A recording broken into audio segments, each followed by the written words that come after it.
Durant des siècles, le monde s'est interrogé sur la manière dont les géants de l'île de Pâques avaient été déplacés. Peut-être que de puissants chefs mobilisaient de vastes groupes d'ouvriers pour les haler, ou que l'élite détenait le contrôle de carrières dédiées à la taille des statues.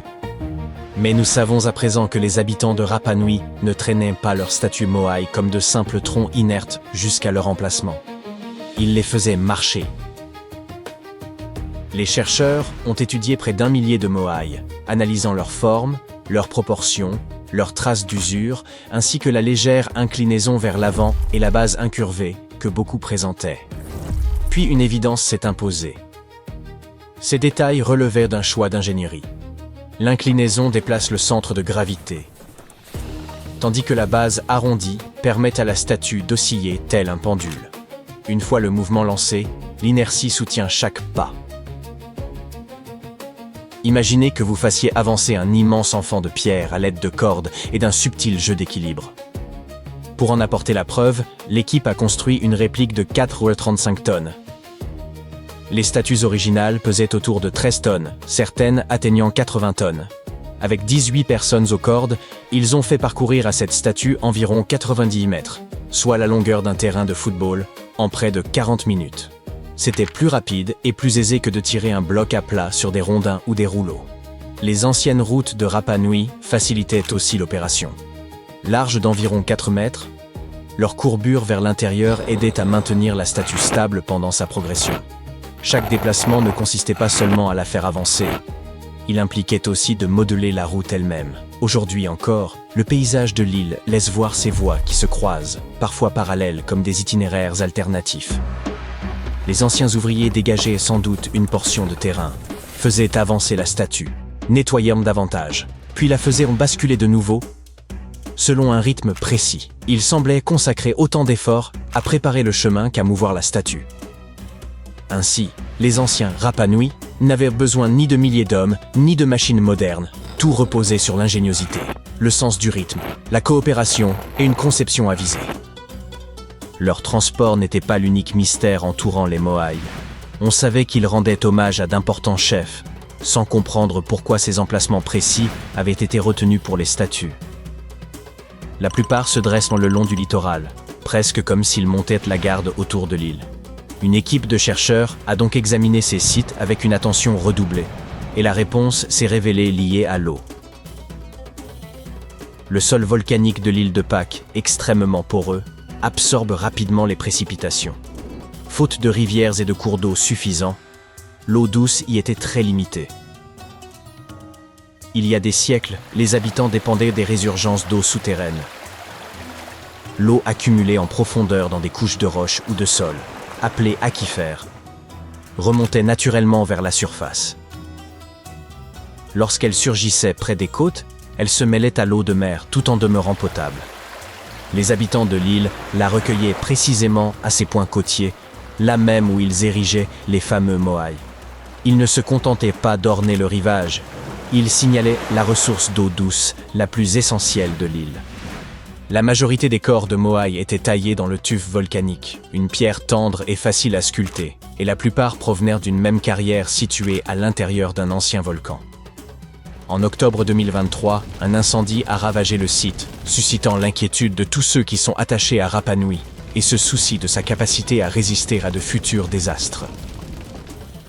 Lorsque des scientifiques sont arrivés en janvier suivant, la communauté locale leur a demandé de documenter la carrière, au cas où un autre feu l'endommagerait irrémédiablement. Les géographes ont alors effectué une trentaine de vols de drones au-dessus du site, collectant pas moins de 22 000 photographies. Pendant des mois, ces images ont été traitées par des logiciels afin d'assembler chaque fragment en un modèle en 3 dimensions d'une précision exceptionnelle. Désormais, il est possible d'explorer Ranoraraku, l'une des carrières les plus importantes de l'île de Pâques, sans même avoir à se rendre sur place. Ce modèle ne sert pas seulement de visite virtuelle. Il a révélé l'existence de plusieurs ateliers à l'intérieur de la carrière, ainsi que des techniques de taille variant d'un secteur à l'autre. Il n'existait donc pas un chef unique dictant la méthode, mais des ateliers distincts, chacun lié à un clan familial spécifique.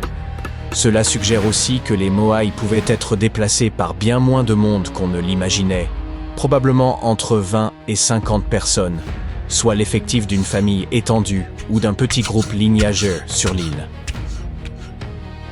La plupart des statues étaient sculptées couchées sur le dos, du sommet vers la base.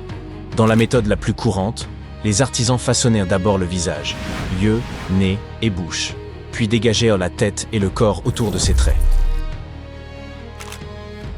Une seconde approche inversait l'ordre. Le bloc entier était d'abord taillé selon la forme générale d'un moai, et les détails n'étaient ajoutés qu'ensuite. Plus rarement, certains sculpteurs travaillaient la pierre de côté, directement dans une paroi presque verticale, ce qui exigeait une maîtrise technique remarquable.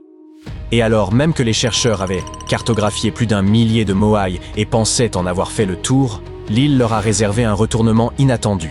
Au cœur du lit d'un lac asséché, un lieu où personne n'attendait la moindre découverte, une nouvelle statue est apparue en 2025. C'était la première jamais repérée dans un ancien bassin lacustre, et peut-être pas la dernière. Pendant au moins 2 ou 3 siècles, la lagune atteignait près de 3 mètres de profondeur, rendant impossible toute construction ou installation humaine au fond. Les scientifiques estiment que les moai ont plus de 500 ans. Il est plausible que les Rapa Nui aient déplacé cette statue à une époque où le lac était temporairement à sec.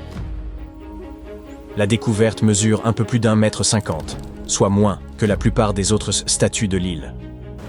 À mesure que la région s'assèche, le fond du lac dévoile ce qu'il dissimulait depuis des siècles.